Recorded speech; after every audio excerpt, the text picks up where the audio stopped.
ಎಲ್ಲರಿಗೂ ನಮಸ್ಕಾರ ಫ್ರೆಂಡ್ಸ್. ಇವತ್ತು ಚಪಾತಿಗೆ ಒಂದು ಒಳ್ಳೆ ಹೀರೆಕಾಯಿ ಗ್ರೇವಿ ಅಂತಲೇ ಹೇಳ್ಬೋದು. ಒಳ್ಳೆ ಕಾಂಬಿನೇಷನ್ನು.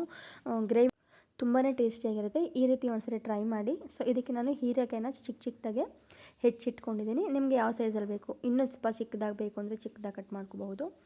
ನಾನಿಲ್ಲಿ ಮೀಡಿಯಮ್ ಸೈಜಲ್ಲಿ ಕಟ್ ಮಾಡ್ಕೊಂಡಿದ್ದೀನಿ. ಯಾಕೆಂದರೆ ನಾವು ಕುಕ್ಕರಲ್ಲಿ ಒಂದು ವಿಷಲ್ ತೆಗ್ಸೋದ್ರಿಂದ ತುಂಬಾ ಬೆಂದಂಗೆ ಆಗಿಬಿಡುತ್ತೆ. ಸೊ ಹಾಗಾಗಿ ಇವಾಗ ಮಸಾಲೆಗೆ ಒಂದು ಸ್ವಲ್ಪ ಕಾಯಿ, ಶುಂಠಿ, ಬೆಳ್ಳುಳ್ಳಿ, ಒಂದೆರಡು ಟೊಮೆಟೊ, ಒಂದು ಈರುಳ್ಳಿ ಇದಿಷ್ಟನ್ನು ಸೇರಿಸ್ಕೊಂಡಿದ್ದೀನಿ. ಹಾಗೆ ಇದಕ್ಕೆ ಖಾರದ ಪುಡಿ 1 ಸ್ಪೂನು, ಹಾಗೆಯೇ ಧನಿಯಾ ಪುಡಿನ 1 ಸ್ಪೂನ್ ಹಾಕೋತಾ ಇದ್ದೀನಿ. ಇದಕ್ಕೆ ಮಸಾಲೆಗೆ ಸ್ವಲ್ಪ ಸ್ಪೈಸಿಯಾಗಿರಲಿ ಅಂತ ಹೇಳ್ಬಿಟ್ಟು 1 ಲವಂಗ ಹಾಗೆ ಒಂದು ಅರ್ಧ ಪೀಸಷ್ಟು ಚಕ್ಕೆನ ಹಾಕ್ಕೊಂಡಿದ್ದೀನಿ. ಸೊ ಚಕ್ಕೆ ಲವಂಗ ನಿಮ್ಗೆ ಆಪ್ಷನಲ್ ಆಗಿರುತ್ತೆ, ಬೇಕಾದ್ರೆ ಹಾಕೋಬಹುದು. ನಾನು ಒಂದು ಸ್ವಲ್ಪ ಸ್ಪೈಸಿಯಾಗಿ ಮಸಾಲೆ ಆಗಿರುತ್ತೆ, ಸೊ ಹಾಗಾಗಿ ಹಾಕಿದ್ದೀನಿ. ಈಗ ಒಂದು ಕುಕ್ಕರ್ಗೆ ಒಂದು 2ರಿಂದ 3 ಸ್ಪೂನಷ್ಟು ಎಣ್ಣೆ ಹಾಕ್ಕೊಂಡು ಇದಕ್ಕೆ ಮಾಮೂಲಿ ಒಗ್ಗರಣೆ ನಾವೇನು ಕೊಟ್ಕೋತೀವಲ್ಲ, ಸಾಸಿವೆ, ಜೀರಿಗೆ, ಇದನ್ನು ಒಗ್ಗರಣೆ ಕೊಟ್ಕೋಬೇಕು. ತುಂಬ ಟೇಸ್ಟಿಯಾಗಿರುತ್ತೆ. ನೀವು ಒಂದ್ಸರಿ ಟ್ರೈ ಮಾಡಿ.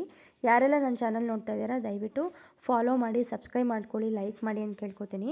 ಸಬ್ಸ್ಕ್ರೈಬ್ ಬಟನ್ ಇರುತ್ತೆ, ಸಬ್ಸ್ಕ್ರೈಬ್ ಮಾಡಿ. ಫಾಲೋ ಅಂತ ಇರುತ್ತೆ, ಫಾಲೋಯಿಂಗ್ ಕೊಡಿ. ಇವಾಗ ನೋಡಿ, ಇದನ್ನು ಸ್ವಲ್ಪ ಒಗ್ಗರಣೆ ಚೆನ್ನಾಗಿ ಚಟಪಟ ಅಂತ ಸಿಡಿಬೇಕು. ಆನಂತರ ನಾವು ಇದಕ್ಕೆ ಒಂದು ಈರುಳ್ಳಿ ಹೆಚ್ಚಿಟ್ಕೊಂಡಿದ್ದೀನಿ, ಇದನ್ನು ಸೇರಿಸ್ಕೊಳ್ಳೋಣ. ಈರುಳ್ಳಿ ಹಾಕ್ಕೊಂಡು ಇದಕ್ಕೆಲ್ಲ ಚೆನ್ನಾಗಿ ಫ್ರೈ ಆಗಬೇಕು. ಈರುಳ್ಳಿ ಹಸಿ ವಾಸನೆ ಎಲ್ಲ ಹೋಗಂಗೆ ಫ್ರೈ ಆದ ನಂತರ ಇದಕ್ಕೆ ನಾವು ಹೀರೆಕಾಯಿನ ಸೇರಿಸ್ಕೊಳ್ಳೋಣ. ಹೀರೆಕಾಯಿ ಸ್ವಲ್ಪ ನಾವು ಎಣ್ಣೆಲಿ ಚೆನ್ನಾಗಿ ಹುರ್ಕೋಬೇಕು. ಆವಾಗಲೇ ಆ ಹಸಿ ವಾಸನೆ ಎಲ್ಲ ಹೋಗಿ ನಮಗೆ ಪಲ್ಯ ಅಥವಾ ಗ್ರೇವಿ ಯಾವುದೇ ಆಗಿರ್ಬೋದು ಟೇಸ್ಟ್ ಕೊಡೋದು. ಚೆನ್ನಾಗಿ ಒಂದು 5 ನಿಮಿಷ ಚೆನ್ನಾಗಿ ಕೈ ಆಡಿಕೊಂಡು ಮಿಕ್ಸ್ ಮಾಡಿಕೊಂಡು ಹುರ್ಕೊಳ್ಳಿ. ಈ ರೀತಿ ಮಾಡಿ ನೋಡಿ, ತುಂಬಾ ಚೆನ್ನಾಗಿರುತ್ತೆ. ಹಾಗೆ ನೀವು ಕುಕ್ಕರಲ್ಲಿ ಒಂದು ವಿಷಲ್ ಬೇಡ, ತುಂಬ ಬೆಂದೋದಂಗೆ ಆಗುತ್ತೆ ಅನ್ನೋರು ಬೇಕಿದ್ರೆ ಪಾತ್ರೆಯಲ್ಲೂ ಕೂಡ ಸೇಮ್ ಮೆಥಡಲ್ಲೇ ಮಾಡ್ಕೋಬೋದು, ಒಂದು ಬಾಣಲೆಯಲ್ಲಿ ಅಥವಾ ಒಂದು ಪಾತ್ರೆಯಲ್ಲಿ. ಇವಾಗ ನೋಡಿ, ನೀಟಾಗಿ ಚೆನ್ನಾಗಿ ಕೈ ಆಡ್ಕೊಳ್ಳಿ, ಆವಾಗಲೇ ನಮಗೆ ಪಲ್ಯ ಟೇಸ್ಟ್ ಅನ್ನೋದು ಬರುತ್ತೆ. ಇನ್ನೂ ಒಳ್ಳೊಳ್ಳೆ ರೆಸಿಪೀಸ್ನ ನಾನು ಆದಷ್ಟು ಶೇರ್ ಮಾಡ್ತೀನಿ. ನೀವು ಸಪೋರ್ಟ್ ಮಾಡಿದ್ರೆ ಖಂಡಿತವಾಗ್ಲೂ ಇನ್ನೂ ಒಳ್ಳೆ ರೆಸಿಪೀಸ್ನ ನಾನು ಶೇರ್ ಮಾಡ್ಕೋತೀನಿ.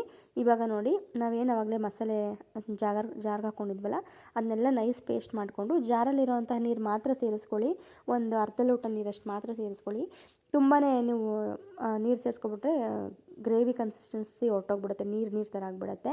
ಹಾಗೆ ಹೀರೆಕಾಯಲ್ಲೂ ಕೂಡ ನೀರಿನ ಅಂಶ ಇರೋದ್ರಿಂದ ಒಂದು ಸ್ವಲ್ಪ ಲೈಟಾಗಿ ನೀರು ಹಾಕ್ಕೊಳ್ಳಿ ಸಾಕು. ಇವಾಗ ನೋಡಿ, ಇದಕ್ಕೆ ರುಚಿಗೆ ತಕ್ಕಷ್ಟು ಉಪ್ಪನ್ನು ಸೇರಿಸ್ಕೊಂಡು ನೀಟಾಗಿ ಮಿಕ್ಸ್ ಮಾಡ್ಕೊಳ್ಳಿ.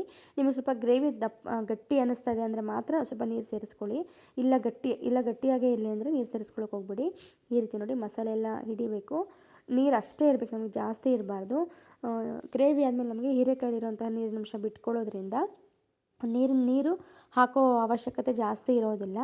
ಇವಾಗ ನಾವೊಂದು ಕುಕ್ಕರ್ನ ಕ್ಲೋಸ್ ಮಾಡಿ ಒಂದು ವಿಷಲ್ ತೆಗೆಸ್ಕೊಂಡ್ರೆ ಸಾಕು. ರುಚಿಯಾಗಿರುವಂತಹ ಹೀರೆಕಾಯಿ ಗ್ರೇವಿ ರೆಡಿ ಆಗಿಬಿಡುತ್ತೆ. ಚಪಾತಿಗೆ ಒಳ್ಳೆ ಕಾಂಬಿನೇಷನ್ ಅಂತಲೇ ಹೇಳ್ಬೋದು.